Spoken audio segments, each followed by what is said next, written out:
are here with Susan Diamond Riley, my friend, who's going to be presenting at Authors, Artists, and Afternoon Tea, November the 25th. We're at the Zion Cemetery, and it's absolutely glorious. Before we even get started, this is the mausoleum?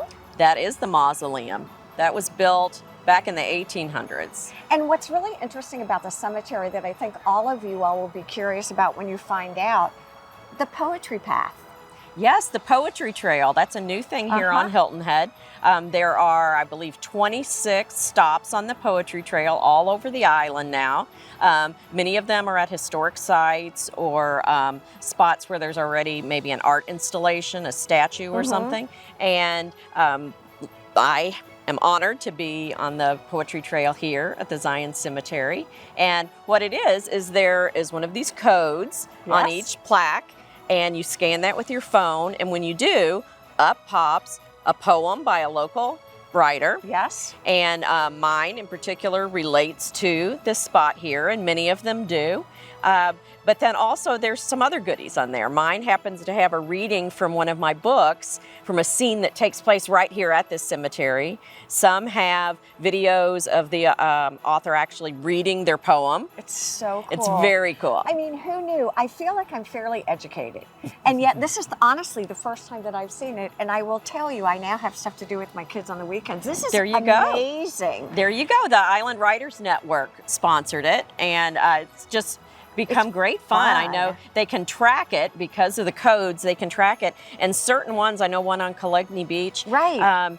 In a month, it got like 1,500 views. Did it really? So people are interested in this, and a lot of times I think we all think poetry is kind of highbrow, and people say, "Oh, I don't like poetry. I don't get poetry."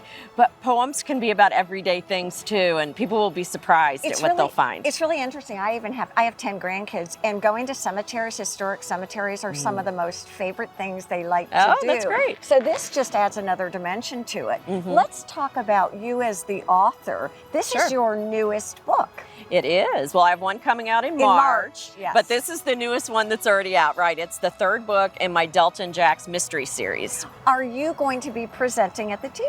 I am. It's kind of become a new holiday tradition. And so what can people expect who may not have ever attended? Well, aside from a delicious tea, a high tea, there is a great marketplace of local authors and artists and craftspeople. So it's a great place to either start your holiday shopping or finish your holiday shopping. Yes. Because everything is created by local people, and they're one-of-a-kind gifts. It's the most amazing experience. If you have not been, it is definitely worth it.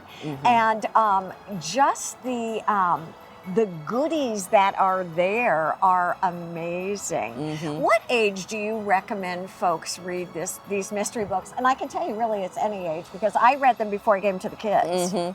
Yeah, I wrote the books initially for middle grade students, so maybe ages 8 through 14, but I have found, my first book came out in 2019, and I found that I have at least as many adult readers as child readers. What even got you interested in this, in writing, and specifically in mysteries? And then these are mysteries also tied into the Lowcountry.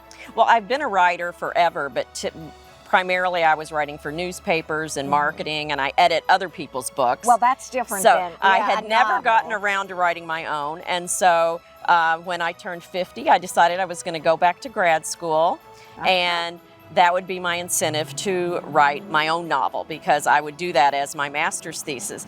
And I happened to be taking a class that was about writing mysteries. And so that's why I had to write a mystery. And all of a sudden in the process, I realized I love writing mysteries. And more than that, I loved writing historical mysteries. That's what we were just talking about before, is how did you get into the history of it? You said it was really a progression. It was.